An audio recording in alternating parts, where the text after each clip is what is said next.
பார்த்து ஆசைப்படலாம், ஆனா கல்யாணமான ஒருத்தரை பார்த்து ஆசைப்படக்கூடாதுல்ல. நீ அந்த அளவுக்கு அவளுக்கு இடம் கொடுத்திருக்க, அதனாலதான் அவ ஆசைப்பட்டிருக்கா. ஏய் நிறுத்துடி. இத பத்தி எத்தனை தடவை சொன்னாலும் நீ புரிஞ்சுக்க போறதே கிடையாது. நான் என்ன அவ கூட அப்படியே ஓடி போயிட்டேனா? ஏய் இப்ப வரைக்கும் உன் கூட தானே வாழ்ந்துகிட்டு இருக்கேன். பெருசா பேச வந்துட்டா.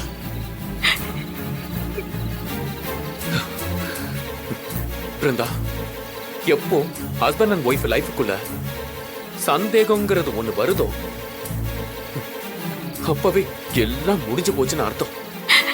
இதுக்கப்புறம் பேட்சப்லாம் பண்ணவே முடியாது. நான் இப்படியே போறேன்.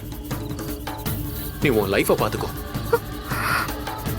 சீக்கிரம் நாம பிரியறதுக்கான வழியை பார்ப்போம்.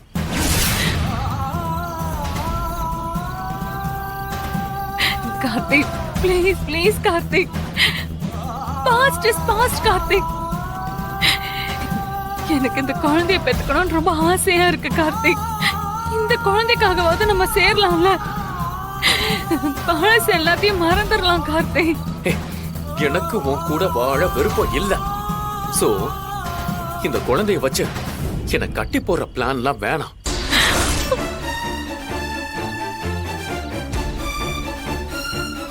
இப்பவே இதுக்கு அப்புறம் உண்டான வழியை பாரு. ஏய் பேசாத. கார்த்திக் கார்த்திக் கார்த்திக்.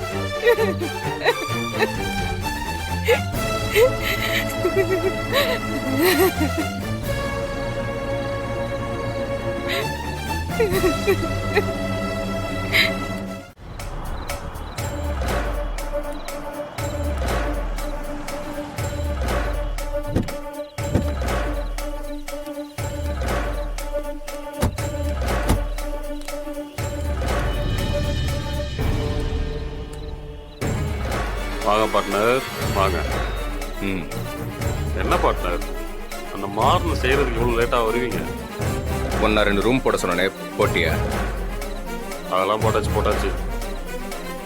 ஆமாம், ஒரு ரூம் உங்களுக்கு, இன்னொரு ரூம் யாருக்கு? அது உனக்கு தேவையில்லாத விஷயம். ஓகே.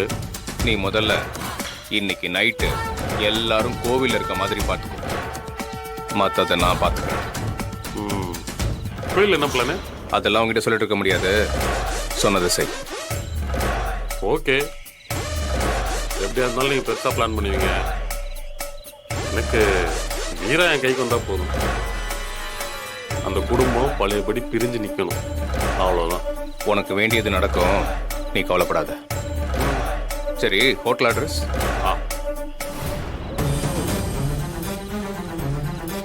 இதான்.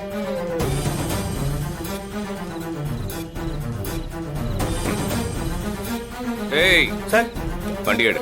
சார்.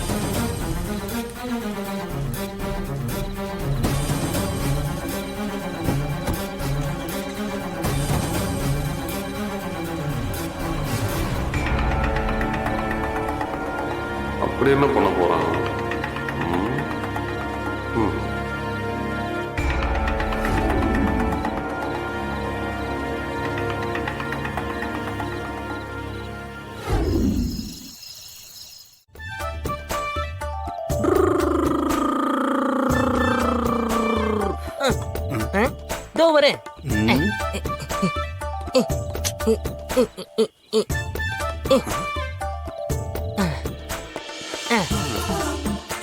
ஆரம்பிக்கலாமா? என்னத்த? காலக்கட்டு. டேய் என்னடா பண்ற? இந்த கால கூட. ஏய் நீ எதுக்குடா இதெல்லாம் பண்ற? நீ வண்டியில ரொம்ப நேரம் டிராவல் பண்ணி வந்தா உன் கால் வலிக்கும்னு மாறன் தான் சொல்லுச்சு. இந்த எண்ணெயை போட்டு வலிச்சு விட்டேன்னு வச்சுக்கேன், கால் வலி எல்லாம் பறந்து போயிடும். நீ கால் வலி அதெல்லாம் பரவாயில்ல. நான் பண்ணாம வேற யார் பண்ணுவா? எனக்கு வலிலாம் ஒண்ணும் இல்லடா.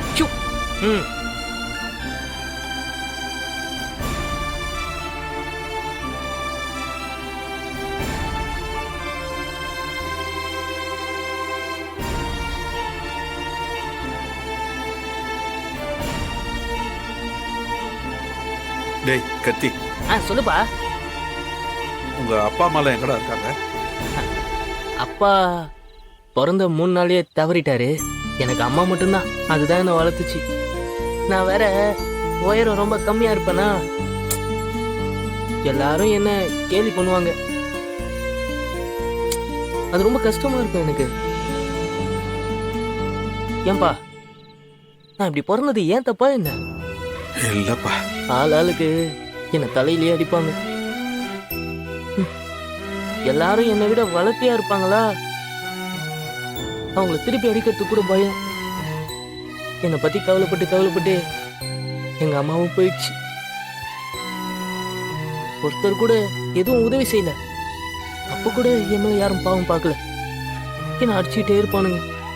ஒரு நாள் கோவத்துல திருப்பி அடிச்சிட்டேன் நானு. என்னை பார்த்து எல்லாரும் பயந்துட்டானுங்க. எனக்கு அந்த நேரத்துல புரிஞ்சது பயம்தான் உதவுன்னு. அந்த பயம் எனக்கு ரொம்ப பிடிச்சிருந்தது. அந்த பயத்தாலே எனக்கு வேலையும் கிடைக்கல, பொழைக்க வழியும் தெரியல. எந்த வேலையும் கிடைக்காம பிட் பாக்கெட் அடிக்க ஆரம்பிச்சேன். என் நேரம் நான் பிட் பாக்கெட் அடிச்ச ஆளை எவனோ கொண்டு போட்டான். அந்த கொலைகேச தூக்கி வேற யாரும் கிடைக்கலன்னு என் மேல போட்டானுங்க. ஐயோ, எனக்கும் சொந்த பந்தனும் யாரும் கூட இல்லையா, நானும் ஜெயிலே இருந்துட்டேன். அங்கேயும் என்ன நிறைய பேர் கிண்டல் பண்ணானுங்க தான். உன் பையன் மாறனு, அங்கதான் அவரை பார்த்தேன். என்ன அந்த ஜெயில எல்லாரும் கிண்டல் பண்ணாங்க. ஆனா தலைதான் என்ன மனுஷனா மாத்தி, டேய் உன்னாலேயும் ஊர்ல இருக்க 4 பேர் மாதிரி வாழ முடியும்டா அப்படின்னு என் மனசை மாத்தி இங்க கூட்டியாந்துச்சு.